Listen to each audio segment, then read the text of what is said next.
Good morning, class 7th students, 7th A, B and C. Good morning to all of you and welcome all to your social studies classes. We were studying about chapter number 5 in history in the past class, and now we are going to move further in this chapter, study further in this chapter. So first of all, everyone should open the book and come to page number 198, 199. तो बच्चों हम लोगों ने last class में हम लोग about the atmosphere पढ़ रहे थे। इसके बारे में हमने आपको बताया था कि एटमॉस्फेयर जो शब्द है वो एयर प्लस फेयर से मिलकर बना है। ठीक है, ये सब हमने आप लोगों को बता दिया था। अब आ जाओ पेज नंबर 199 पे और हम लोग पढ़ने वाले हैं आज एयर पॉल्यूशन के बारे में। एयर पॉल्यूशन कैसे होता है आप सबको पता है। एयर पॉल्यूशन मतलब क्या होता है? गंदगी। और एयर मतलब हवा में। तो हवा में कैसे गंदगी फैलेगी? जब हम लोग जो हार्मफुल गैसेस हैं हमारे एटमॉस्फेयर में, अगर हम उनकी मात्रा ज़्यादा कर देंगे तो एयर पॉल्यूशन हो जाएगा। तो देखो क्या लिखा है, the presence of undesirable and harmful substances in the air is called air pollution. जो हार्मफुल, जो हमें हानि पहुंचाते हैं, जो हमें बुरी तरीके से प्रभावित करते हैं, अगर वो सब सब्सटेंसेस रहेंगे एटमॉस्फेयर में तो क्या होगा? एयर पॉल्यूशन होगा। Air pollution usually occurs when the composition of air is disturb. तो जब composition of air, that means air में बैलेंस होना चाहिए ना, कितनी मात्रा में ये गैस होनी चाहिए, इतनी मात्रा में ये गैस होनी चाहिए। अगर वो डिस्टर्ब हो जाएगा तो क्या होगा? एयर पॉल्यूशन होगा। देखो किस तरीके से होता है air pollution. The smoke emitted by automobiles such as buses, cars, trucks contains harmful gases which cause air pollution. तो जो धुआं निकलता है गाड़ियों से, जैसे कि आपका कार हो गया, स्कूटी हो गया, बस हो गया, ट्रेन हो गया, यहाँ से जो धुआं निकल रहा है, जो इनमें जो सारी चीज़ों में क्या है, हार्मफुल गैसेस प्रेजेंट हैं, ये हमारा एयर पॉल्यूशन करते हैं। ठीक है। The smoke billowing from the chimneys of factories adds to air pollution। और इंडस्ट्रियल रिवॉल्यूशन जब से हुआ तो वहाँ से जो एयर निकल रहा है, जो हार्मफुल सब्सटेंसेस निकल रहे हैं, वो सब भी एयर पोल्यूशन क्रिएट कर रहा है। देखिए आप पिक्चर बना भी हुआ है कैसे आपके फैक्ट्री से एयर पोल्यूशन हो रहा है। Fly ash which is generated by thermal power plants cause air pollution. ठीक है। Speeding vehicles cause dust to rise from roads, this leads to air pollution. अब इतनी तेज में गाड़ी चलेगी तो धूल होगा, गाड़ी में जब चलेगी जो धूल होता है वो भी क्या होता है, हमारे एटमॉस्फेयर में जाकर मिल जाता है, फिर भी हमारा एटमॉस्फेयर गंदा होता है। नेचुरल फिनोमेना जो कि हो गया वोल्केनिक इरप्शंस, ये सारा भी एयर पोल्यूशन के लिए रिस्पॉन्सिबल है।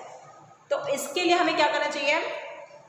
Increasing traffic, rapid urbanisation and industrialisation are responsible for the acceleration of air pollution. In the present era, air pollution has become a global problem.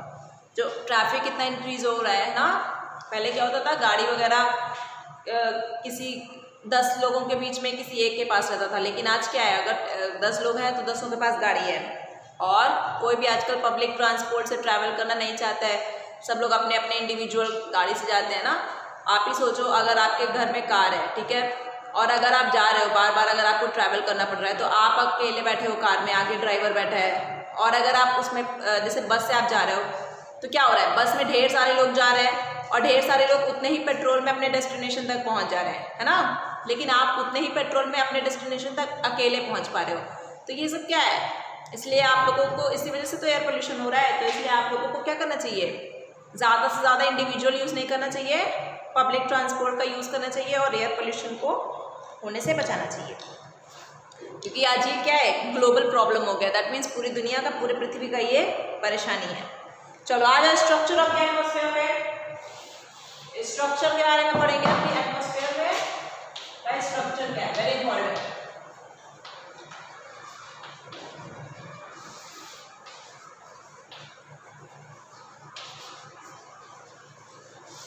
सारी चीजें अंडरलाइन करते चलिएगा। चलिए, on the basis of chemical composition atmosphere comprises of only 2 layers, homosphere and heterosphere. तो जो अगर chemical composition की हम बात करते हैं तो एटमॉस्फेयर में सिर्फ 2 लेयर्स हैं, they are homosphere and heterosphere. Wait, okay, so we are going to study about the structure of the atmosphere. So the oxygen molecules present high in the atmosphere is split to form oxygen atoms due to the ultraviolet rays of the sun। ठीक है। तो जो oxygen molecules हमारे atmosphere में present हैं वो क्या करते हैं, ऑक्सीजन एटम्स प्रोड्यूस करते हैं because of the ultraviolet rays of the sun. These atoms combined with the ozone molecules and form ozone। और जो ऑक्सीजन एटम्स हैं जब ये ओजोन मॉलिक्यूल्स के साथ में क्या होते हैं, कंबाइन हो जाते हैं, मिल जाते हैं, तो ये क्या फॉर्म करते हैं, ओजोन। और ओजोन लेयर के बारे में आप जानते हो, ओजोन लेयर का क्या काम है, it prevents the harmful rays of the sun to enter the earth. जो हानिकारक किरणें हैं सूर्य की वो आने से, पृथ्वी पर आने से ओजोन लेयर हमारे क्या करता है, उसको रोकता है। Atmosphere of the earth extends roughly up to 10,000 kilometers above the earth surface। ठीक है, तो एटमॉस्फेयर जो है हमारी भी याद होनी चाहिए, अंडरलाइन करिए। जो एटमॉस्फेयर हमारी है, हमारा जो एटमॉस्फेयर है अर्थ का, वो कहाँ से कहाँ तक, अगर हम अर्थ की सरफेस की बात करते हैं, जो लैंड एरिया है वहाँ से बात करते हैं हम, तो अबाउट 10,000 किलोमीटर्स तक हमारा क्या होता है, एटमॉस्फेयर 10,000 किलोमीटर्स तक चलता है वो, तब जाकर उसका एंड होता है।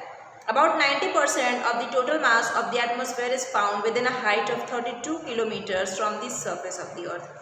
और 32 किलोमीटर्स तक जो हाइट है हमारे सरफेस ऑफ द अर्थ से, अगर हम 32 किलोमीटर्स की बात करते हैं ऊपर तक, तो 90% तो एटमॉस्फेयर का उतने ही में ही मिलता है हमें।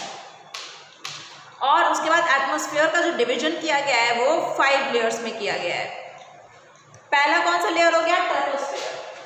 चलो पहला हो गया ट्रोपोस्फेयर।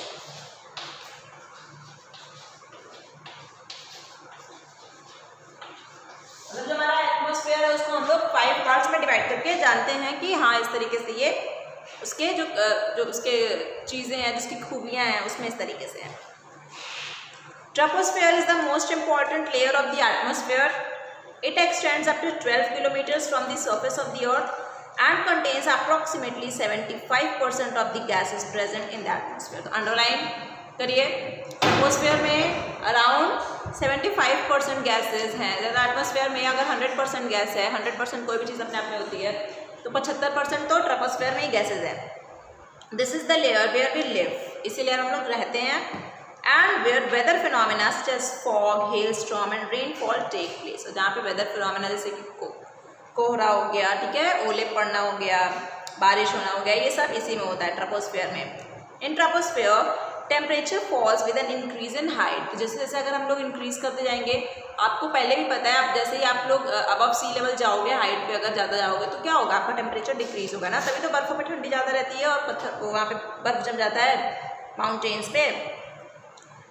तो for an increase of every kilometre of the earth surface the temperature drops by about 6.5 degree Celsius. तो अगर आप 1 किलोमीटर ऊपर जा रहे हो ट्रोपोस्फेयर में, तो उसके बाद आपको टेम्परेचर में 6.5 डिग्री सेल्सियस की कमी दिखाई पड़ेगी।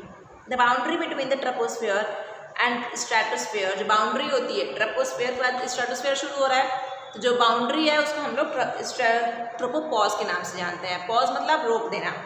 ट्रोपोस्फेयर का खत्म हो रहा है, वहाँ से स्ट्रेटोस्फेयर शुरू हो रहा है, तो क्या होगा, ट्रोपोपॉज। चलो बात है स्ट्रेटोस्फेयर पे। Stratosphere is very important. Stratosphere क्यों इंपॉर्टेंट है, क्योंकि इसी लेयर में ओजोन लेयर पाई जाती है।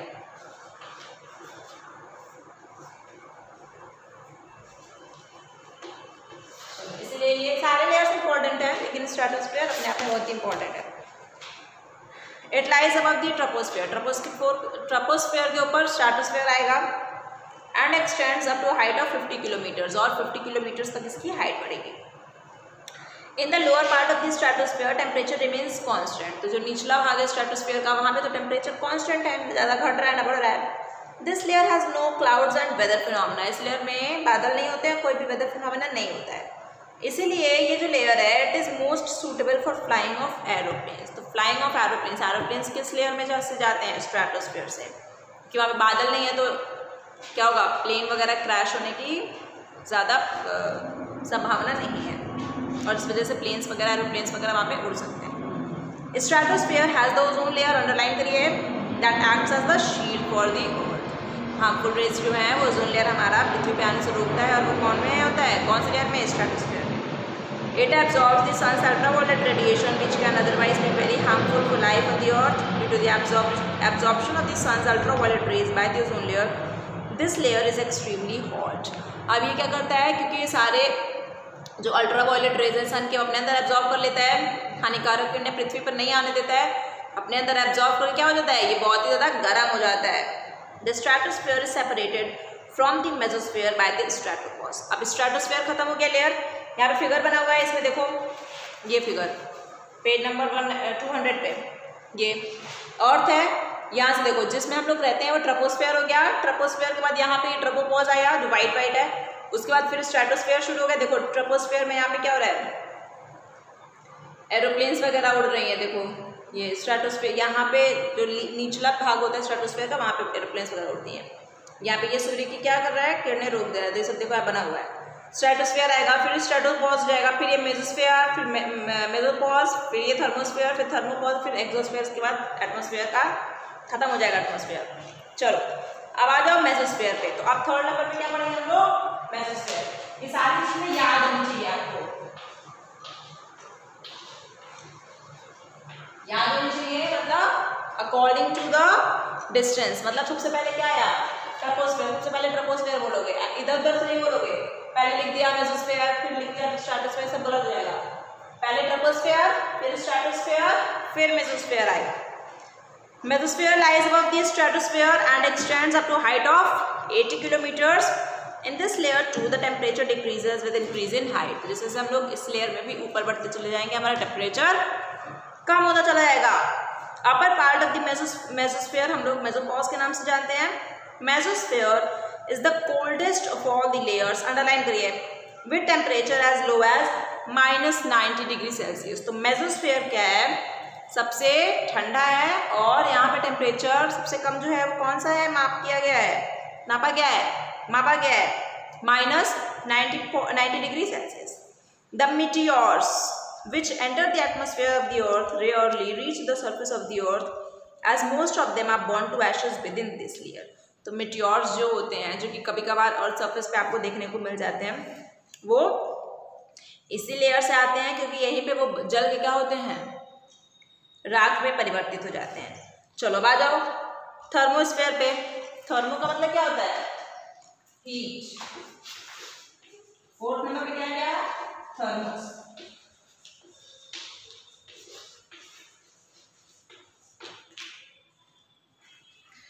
Thermosphere lies above the mesosphere, ये मेसोस्फेयर के ऊपर जाएगा and extends up to height of 700 kilometre. यहाँ फिगर देखते रहो 200 पेज नंबर पे। In this layer the temperature rises rapidly with an increase in height. इस लेयर में क्या होता है, टेम्परेचर बढ़ता चला जाता है जैसे जैसे हम लोग ऊपर जाते हैं। दैट मीन्स ये क्या हो रहा है, गर्म हो रहा है, इसीलिए इस लेयर का नाम क्या है, थर्मोस्फेयर। थर्मो मतलब क्या होता है, हीट।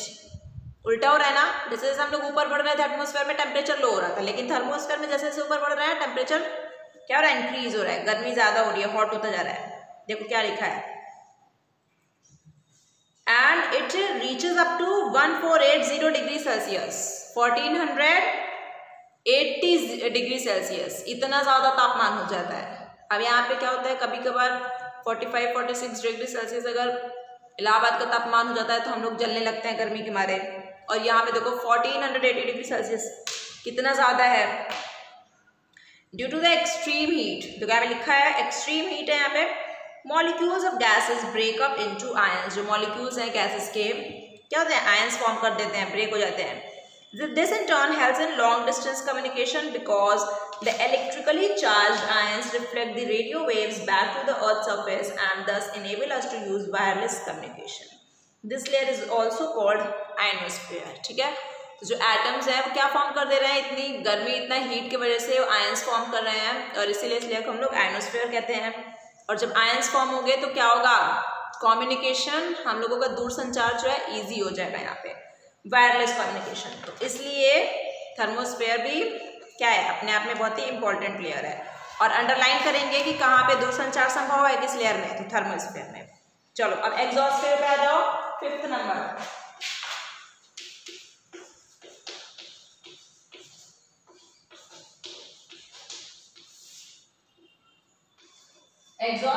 एग्जिट का मतलब समझते हो ना, बाहर निकल जाना। मतलब एटमॉस्फेयर भी क्या हो रहा है, खत्म हो रहा है। तो इसीलिए लास्ट वाले स्फीयर का नाम क्या कर दिया हम लोगों ने, क्या नाम दे दिया, एक्सोस्फेयर। इसके बाद हमारा जो एटमॉस्फेयर है उसका लेयर खत्म हो जाएगा। Exosphere is the outer most layer of the atmosphere.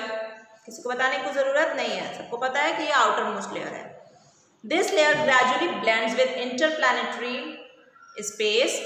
उसके बाद ये स्पेस में मिल जाता है। The temperature in this layer is very high, याद रखेंगे टेम्परेचर यहाँ पे ज़्यादा सबसे बहुत हाई होता है। Only A small amount of gases is found here, यहाँ पे बहुत ही कम मात्रा में गैसेज देखने को मिलते हैं। Also here due to the weak gravitational pull the molecules of different gases escape into outer space. और यहाँ पे ग्रेविटेशनल पुल कम है, यहाँ पे अर्थ अपनी तरफ उनको खींच नहीं पाती है गैसेज को, और वो क्या होते हैं आउटर स्पेस में चले जाते हैं। गैसेज जो मॉलिक्यूल्स होते हैं वो अंतरिक्ष में चले जाते हैं। Explore more, magnetosphere is found above the ionosphere. Ionosphere के ऊपर मैग्नेटोस्फीयर फाउंड किया जाता है, मिलता है हमें। It is the external limit of the earth's magnetic field. समझ में आया बात? मैग्नेटोस्फीयर मैग्नेट से बना है, मैग्नेटिक फील्ड मतलब जो अर्थ की जो मैग्नेटिक फील्ड है, मतलब जिसके बाद अर्थ अपना ग्रेविटेशनल पुल क्या कर देगी, खत्म कर देगी, उसके बाद वो चीज़ों को अपनी तरफ खींच नहीं पाएगी। It is like a giant magnet that retains high energy particles for protecting the earth. और ये जो जगह है क्या है, ये बहुत जायंट मैग्नेट की तरह है, बहुत बड़ा मैग्नेट की तरीके से, जिसका काम क्या है पृथ्वी पर जो भी चीज़ें हैं उसको स्टेबल वे में रखना इसका काम है। चलो इसके बाद पढ़ेंगे अब वेदर एंड क्लाइमेट क्या होता है। आ जाओ वेदर एंड क्लाइमेट, ये चैप्टर बहुत इंपॉर्टेंट है। एटमॉस्फेयर के बारे में आपको अच्छी तरीके से सारी चीजों के बारे में पता होना चाहिए। पहले ही बताया गया था कि यहाँ पे हम लोग we are going to study detail atmosphere, about atmosphere. So now we are going to study about weather and climate. Weather and climate किस लेयर में आएगा एटमॉस्फेयर के, बताओ सब, कमेंट करके बताओगे मुझे कि वेदर और क्लाइमेट जो है वो किस लेयर में आएगा एटमॉस्फेयर के, इन पांचों लेयर्स में से। You have learned that all the weather phenomena occurs within the troposphere। Underline कर लेंगे, जो पूछा मैंने उसका आंसर यहाँ पे लिखा हुआ है, आप लोग हमें बताएंगे। Temperature, pressure, wind, precipitation, humidity, ये सब क्या है, कुछ फैक्टर्स हैं जो कि हमारे पृथ्वी पर दिन प्रतिदिन चेंज होते रहते हैं।